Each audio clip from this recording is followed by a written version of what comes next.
université kooku il n'a rien à perdre loolu mooy dëgg et il faut que étudiants itam ñi ñuy jiital ñuy xool pour éviter yenn jafe-jafe yi te délégué yooyu wax naa sànq ne dañuy subir influence extérieure premier ministre wax na ko keroog dinaa ko waxaat tey malheureusement et c'est confirmé il y a des opposants yoo xam ne dañu doon influencer les dirigeants des amicales di leen jox xaalis ne dañ leen di dimbale pour lekk te loolu nekkul loo xam ne ni lu rafet la parce que université aussi du champ politique université mën na ku ne mën nga am sa gëm-gëm ak sa parti politique mais buñ ko politiser ba nga xam ne ni leader politique bu yaakaar ne boo bëggee am aura foog nga dem université di influencer les délégués d'étudiants loolu loo xam ne la du lu rafet man maa obligé woon ne directeur du COUD que ne l'accès université yi foog ngeen di ko contrôler parce que c'est vrai c'est comme un quartier de Dakar mais l'accès doit être contrôlé tey nag intensité jafe-jafe yi tax na ñun ñëpp muy jàngalekat bi di personnel administratif technique et de service bi di étudiant bi ñoom ñëpp dañu war a àndandoo en toute responsabilité pour que problème bi ñu régler ko jafe-jafe yi université du étudiant yi rek de déedéet am na étudiants yi am na ci jàngale bi jàngalekat yi am na ci PATS yi jafe-jafe yi bëri na trop waaye foog ñu apaiser secteur bi foog ñu apaiser ko ba éviter conflit yi parce que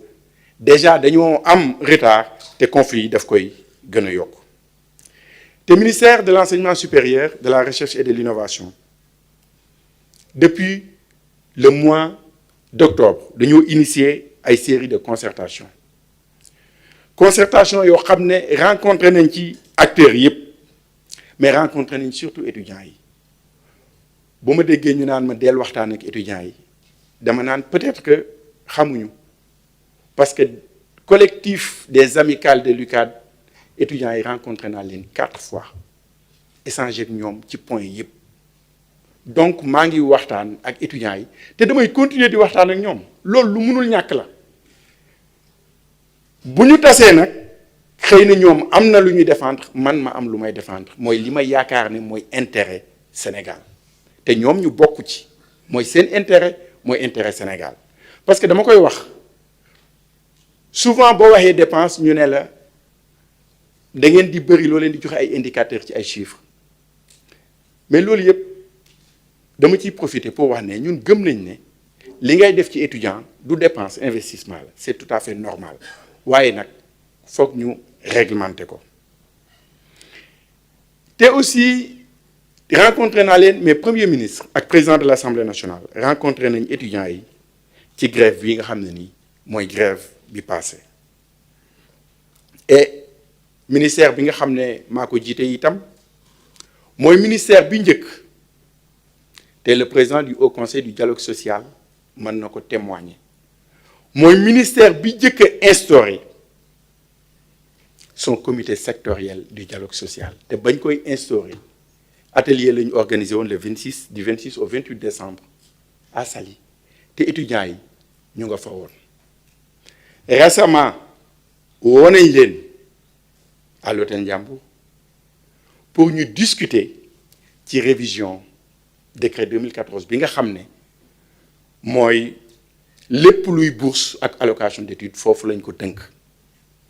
waaye gis nañ ni mu mujjee avant ñuy pare réunion bi malheureusement et je le déplore étudiants yi dañoo gedd réunion bi te man damaa yaakaar ne ki lay woo naan la kaay ñu waxtaan kooku bëgg na jàmm bëgg na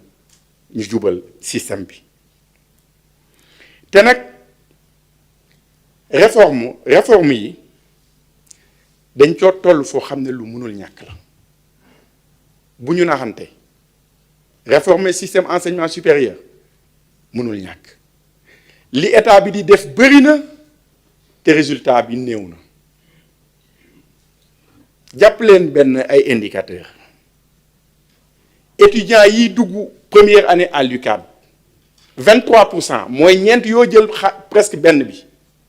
23% duñu eggale sax première année bi dañuy abandonné dañuy bàyyi continuer di conserver seen bourse dem defi leneen tey jii campus su Dakar am na ñu fay fanaan ñoo xam ne dañuy xëy defi càq-càq bu ngoonee ñu ñibbi si fanaan si biir université de Dakar donc étudiants yi buñ nee réforme pour ñoom la et wax naa leen ko nee naa leen yéen benn néeg ñaar fukki nit nekk ci parce que am na université boo fa demee di nga gis ay chambres yoo xam ne ay 12 ñu naan la yi 15 yi 16 personnes ci benn néeg ak njeexital bi ci mën a am yépp ma ne leen yéen étudiants yi réforme bi c'est pour vous yéen a war a kaas pour am d'excellentes conditions de vie ñun ñi tombé woon ak réforme 94 bi dañ ñaan ñun peut-être ñooy génération bi ëppoon chance université parce que 94 dafa amoon réforme université Dakar ñi ci bokkoon xam nañ li may wax néeg bu ne ñaari nit ñoo ciy nekk amoon droit clando de kenn ñu réglementer l'accès restaurant yi li ñuy servir étudiants yi ñu koy contrôler violence bi mënu foon a am parce que dugal paaka université sax lu jafe la woon tey jii nii directeur du COUD ngi nii toog xam na ne dañuy def ay rondes dans les chambres di ci génne ay armes blanches yu dul jeex fin décembre bi moo ci mujj le 30 décembre mu nekk loo xam ne nii ñun dañ ko war a xeexal ko étudiants yi ànd ceeg ñoom xeex ko moo tax toujours li ma leen di wax li ñuy defuñu ko lu am solo la parce que fan yi yëpp damay dégg ci presse bi te dama koy wax sunu mbokk journalistes yi dee leen gëstu damay dégg fan yëpp ci presse bi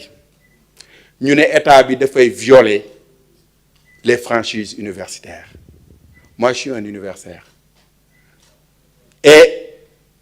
du ma seetaan aussi état bi du violer les franchises universitaires te waxuma ci li ma xam jusque-là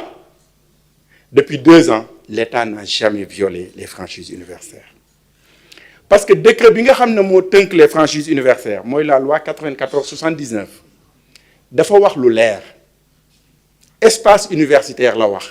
ne moom la franchise universitaire concerné mais bi mu ci jógee ci article 2 bi dafa préciser lan mooy espace universitaire daf ne espace universitaire mooy faculté mooy fépp fu ñuy defee gëstu mooy bépp établissement boo xam ne dañ koy jàngale te mu bokk ci université bi donc damay préciser pour leeral campus social bokkul ci franchise universitaire campus social c'est pas un no man's land c'est pas un territoire de non-droit police am na droit accéder fa bu fekkee ne jugé na nécessaire que ne les biens et personnes sont menacées bu ko neexee mu dugg fa sans laaj autorisation ministre de l'enseignement supérieur wala recteur par contre fépp fu ñuy jànge moo tax gis ngeen policiers yi biir campus social mais gisuleen leen biir campus pédagogique parce que campus pédagogique franchise universitaire moo ko tënk police bu fa bëggee dugg day laaj recteur duñ laaj ministre bi day recteur la ñuy laaj parce que les universités sont autonomes ne ko dañoo bëgg a dugal police ci biir campus pédagogique parce que gis nañ ne dafa am ay jafe-jafe recteur nu muy def day convoquer li ñuy wax le conseil académique ne ko lii moo xew police dafa bëgg a dugg biir université nan la ñuy def bu ko conseil académique bi ne waaw mu wax policiers yi ni leen dugg leen buñ ne déedéet te argumenté ko itam duñu dugg waaye nag décret bi aussi dafa leer décret bi dane bu ñu demee ba nga xam ne nii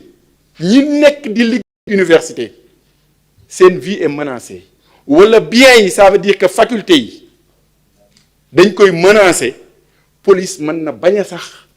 demander autorisation recteur dem dugg biir université. Donc leeral boobu laa bëggoon a apporter wax ne gouvernement bi musul violer franchise universitaire te xalaatul benn yoon violer franchise universitaire. ma bëgg journalistes yi ko soxla ñu dem xooli décret loi excusez-moi 94 79 relative aux franchises universitaires franchise et liberté universitaire maa ngi leen di gërëm di leen sant.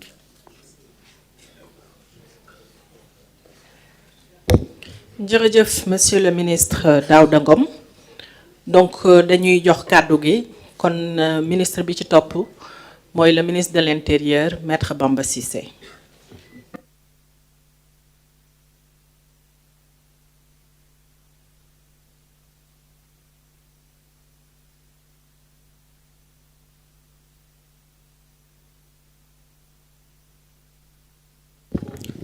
Bonsoir mesdames et messieurs.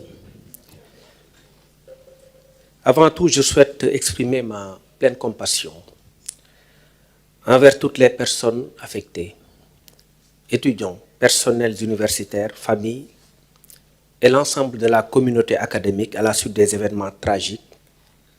survenus hier à l'université et qu'on a pu observer à distance. J'adresse mes sincères condoléances à la famille, aux proches et aux amis de l'étudiant Abdoulaye Ba, malheureusement décédé hier. Il est sûr que ce qui s'est passé hier constitue une tragédie